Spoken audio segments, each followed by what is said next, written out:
సత్యనే సత్యనే ఏమిటండి? ఇంకో క్షణంలోనో అరక్షణంలోనో అమ్మాయి అల్లుడు వచ్చేస్తున్నారు.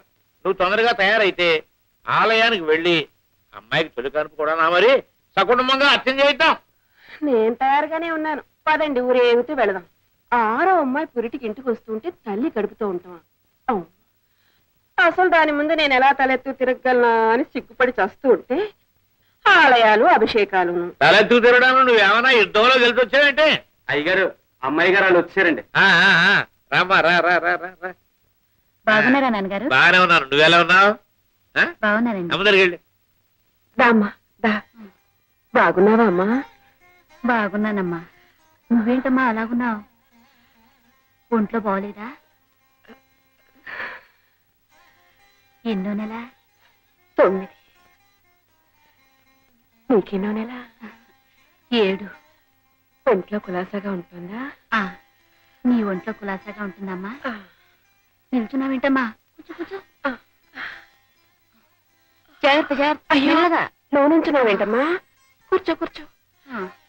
జాగ్రత్త జాగ్రత్త. అమ్మా అమ్మా. ఏమ్మా? ఏమిటమ్మా? ఎప్పటికప్పుడు డాక్టర్ చూపించుకుంటున్నావా? నువ్వు? చూపించుకుంటున్నానమ్మా. మీ ఊళ్ళో మంచి ఆసుపత్రి ఏదయ్యా? దేనికండి? దేనికంటే అమ్మాయి ఇక్కడ పురుడు పోసుకోవడానికి వీరు కుదరదేమో మరి, అంచేత ఆసుపత్రిలో చేర్పిద్దామని. దాందే ఉందిలేండి, మీ సౌకర్యం. కానీ ఎక్కడైనా వాళ్ళ అమ్మగారు తన దగ్గర ఉండాలని దాని కోరిక. ఉంటుంది మరి, తొలి కాన్పు కూడాను ఉంటుంది. నాకు చాలా అవసరమైన పనులున్నాయి. ఆహా, అయితే రేపే అత్తగారిని కూడా తీసుకువెళ్తాను. అత్తగారంటే అది కుదరదేమో మరి. ఎందుకని? ఏమంటే మరి, ఎందుకంటే మరి అమ్మాయి మీ అత్తగారు ఇద్దరు కూడా మరి ఏమిటండి మరి? పోసుకోవాలి కదా ఇద్దరు పురుడు మరి. ఏమిటో రాక రాక ఆడపడుచు పెనిమిటి కూతురు ఊళ్ళోకి వస్తుంటే వాళ్ళని ఇంటికి తీసుకొచ్చి మర్యాద చేసే అవకాశం లేకపోయింది మనకి. వాళ్ళు వస్తున్నారని విన్న దగ్గర నుంచి మామగారు మండిపడిపోతున్నారు. అదేగా మొదటి నుంచి ఇలా మండిపడే మా జానకిని మాకు కాకుండా చేశాడు. ఏమిటో ఈ వయస్సులో ఆయన మాట కాదనలేను, చూస్తూ ఊరుకోలేను. ఆ తండ్రి కొడుగ్గా, ఆ చెల్లి అన్నగారుగా ఈ బాధ తప్పదు మీకు. ఓసారి రేవుకెళ్ళి అన్నగారిని పలకరించరండి, లేకపోతే మర్యాదగా ఉండదు. అలాగే.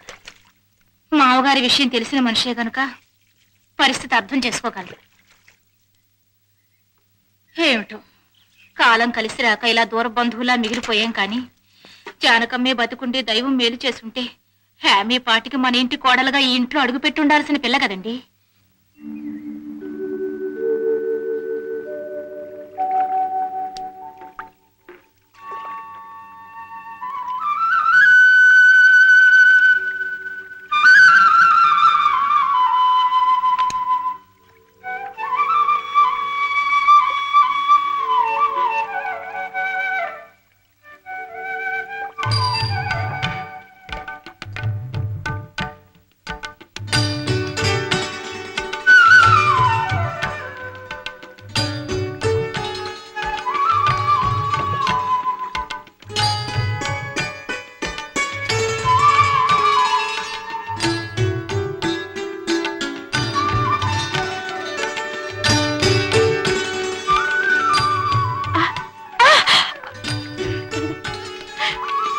సాయంత్రం ప్రోగ్రామ్ కి తప్పకుండా రండి. అలాగేనండి.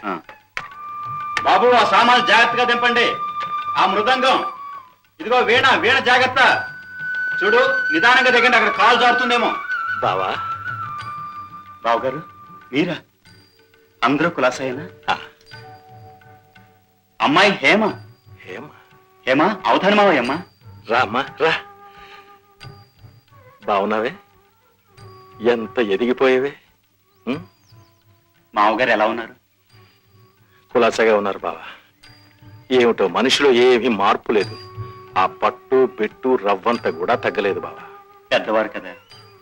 అయ్యవారు ఏరా, బాబు గారిని దేవుడి దగ్గర తీసుకురమ్మన్నారు. సరే వస్తున్నారు పద. ఏమిటో బావా, అయిన వాళ్ళం ఇంతమంది ఉండి కూడా మిమ్మల్ని పరాయి వాళ్ళలాగా దేవుడికి పంపిస్తున్నాం. బాధపడకండి బావగారు. మీ దంపతులకు మా మీద ఉన్న అభిమానం ఆపేక్ష మాకు తెలియనివా.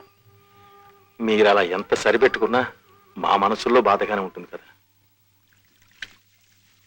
అరే ఏమండి మీ రాయ మా దొడ్లో పడింది.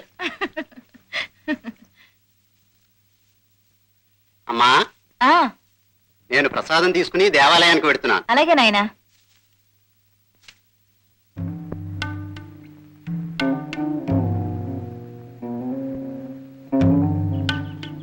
అబ్బాయి ఎక్కడ?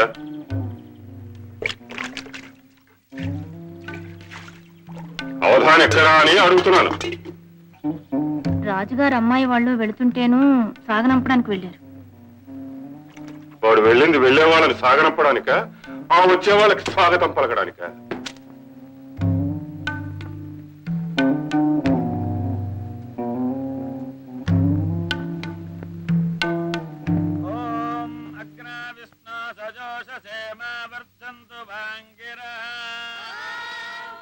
చుట్టాలా అవధాని? అవునరా, మా బావ, ఆ అమ్మాయి మా మేనగోడలు. రాత్రి కోవిల్లో డాన్స్ ఉంది, అద్భుతంగా ఉంటుంది, మీరందరూ రండి. అలాగే అలాగే.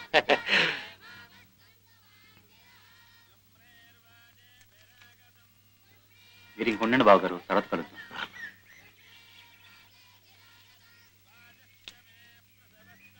నమస్కారం మావగారు.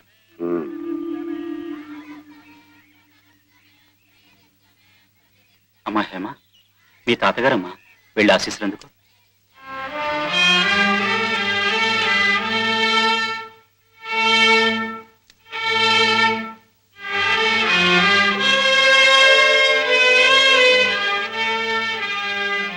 చిరంజీవి, మీ అత్తయ్య అమ్మా.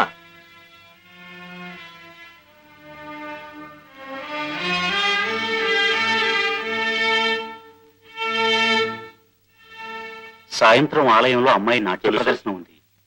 మీరు వచ్చి అమ్మాయిని ఆశీర్వదిస్తే మాకు తృప్తిగా ఉంటుంది. వస్తాను మామగారు. పదమ్మా.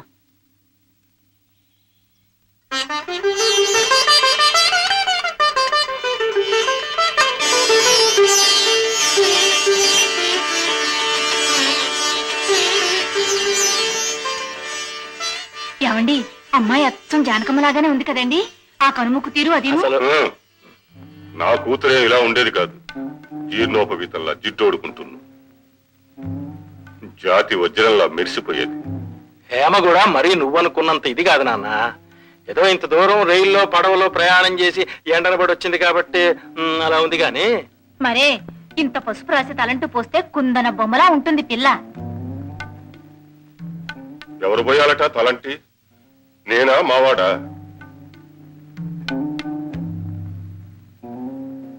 మీరిక్కడ మీనమేషాలు లెక్క పెడుతూ కూర్చుంటే అక్కడ స్నానపానాదులే చక్కపోతాయి. అంటే నన్ను వెళ్ళమనా? అంతేగా మరి. చస్తున్నావు ఈ శ్లేషలతో. మళ్ళీ మనసు మార్చుకుంటాడేమో. త్వరగా బయలుదేరు. ఆ రాజుగారు దేవుడిలో ఉన్నారు వాళ్ళంతా.